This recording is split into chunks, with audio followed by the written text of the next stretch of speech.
სასჯელი აქტივიზმისა და კრიტიკისთვის საქალაქოში გელა ხასაიას საქმის განხილვა მიმდინარეობს. იკითხება ოცნების პროკურატურის მოწმე კოალიციაცულებისთვის წევრს რეჟიმი ჯგუფურ ძალადობას ედავება. ვიდეო მტკიცებულება, რომელიც დაადასტურებდა, რომ გელა ხასაია უდანაშაულოა, განადგურებულია. ის პროკურატურამ ვადების დაცვით არ ამოიღო. ლიზი ვეკუას ხდომის დეტალებით უერთდება ფორმულას ეთერს. დიახუკა მოსამართლე ირაკლი ხუსკივაძემ 15 წუთიანი ტექნიკური შესვენება გამოაცხადა გელა ხასაიასა და ვასილ ქერდიყოშვილის საქმეზე. მანამდე კი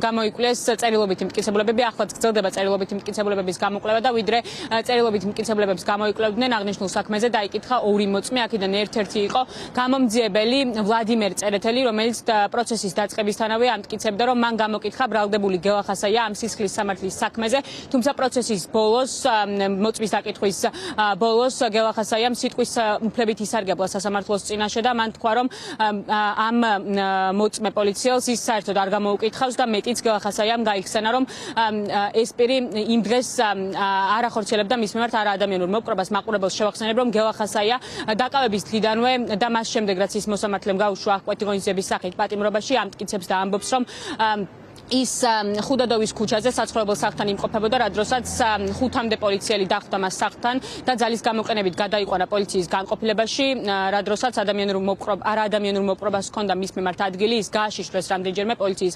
განყოფილებაში, ხოლო რაც შეეხება პროკურატურას, პროკურატურა ამტკიცებს პროცესების დაწყებისთანავე, რომ გელა ხასაია სატელეფონო ზარის შემდეგ ნებაყოფლობით მივიდა აღნიშნულ საქმესთან დაკავშირებით გამოკითხვაზე და ითანამშრომლა გამოძიებასთან.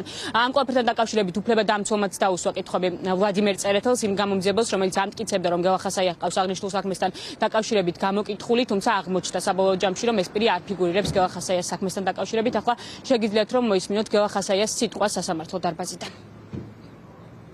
ამ ადამიანს ჩემი არც ერთი უფლება არ დაურღვევია, იმიტომ რომ ამ ადამიანს არ დაუკითხი ვარ საერთოდ.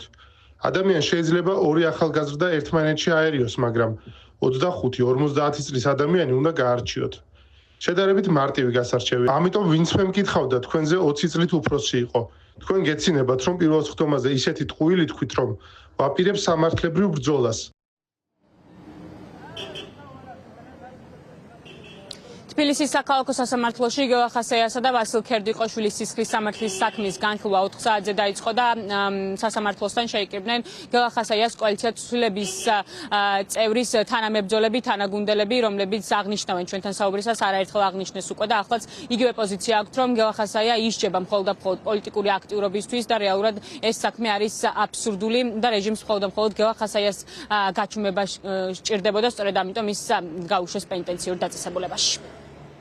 ყველაზე ცუდი ფაქტი დღეს ის არის, რომ გელა ისევ ციხეში ზის, ისევ გელა სასამართლოში მოვედით, როცა ამ დროს პოლიციელზე თავდასხმის გამო, ჯგუფური ძალადობის გამო ადამიანი გაათავისუფლეს 30-იან 30,000 ლარიანი გირაოთ, როცა წინაზეც გელას მოსამართლემ გარკვეული მტკიცებულებები წარადგინა ადვოკატმა, თუ რა იყო და შეეძლო, რომ თუნდაც გირაო შეეფარდებინა, იმას აღარ განვიხილავ, რომ გამართლება რა თქმა უნდა პირველივე დღიდან ნაცემი ადამიანი ჩაუდეს გელას, მაგრამ ეს არის კიდე პრობლემა, კიდევ ერთი უსამართლობა, უბრალოდ გელასთან ახავად მოვედი სიმართლე გითხრათ დღეს და არა სხვა რამის გამო, არანაირ სამართალს არ ველოდებით ამ სასამართლოს. გელას საქმე არის რაღაც თვალსაზრისით უნიკალური საქმე, იმიტომ რომ ადამიანები დაჭერილი ის გამო, რომ შეკრიბეს 3 ადამიანი, ერთმა თქვა, რომ მე გამლახეს, მეორე თქვა, რომ მე და გელამ გავლახეთ და მესამე თქვა, რომ მე დავინახე ეს ყველაფერი.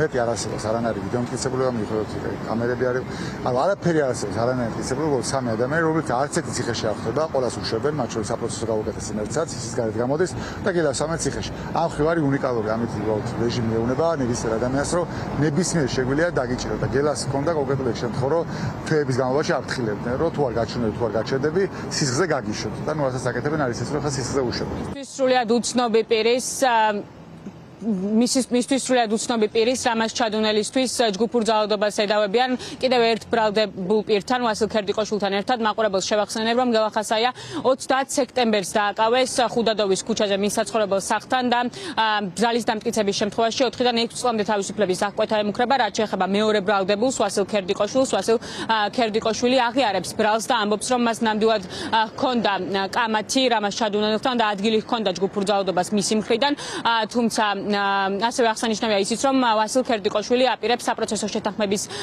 გაფორმებას პროკურატურასთან. ჯერჯერობით უცნობია თუ როდის გააფორმებენ მასთან საპროცესო შეთანხმებას, თუმცა გელა ხასაიაც და მისი თანამებრძოლებიც ამბობენ, რომ ისინი ამ ყველაფრის მიუხედავად იმის, რომ შესაძლებელია ვასილ ქერდიკოშვილი გაამართლოს სასამართლომ და გამოუშვას, ბრძოლის შეწყვეტას არ აპირებენ. გელა ხასაიას გვერდით იქნებიან აუცილებლად და იბრძოლებენ ბოლომდე, მანამ სანამ რუსული რეჟიმი არ დამარცხდება.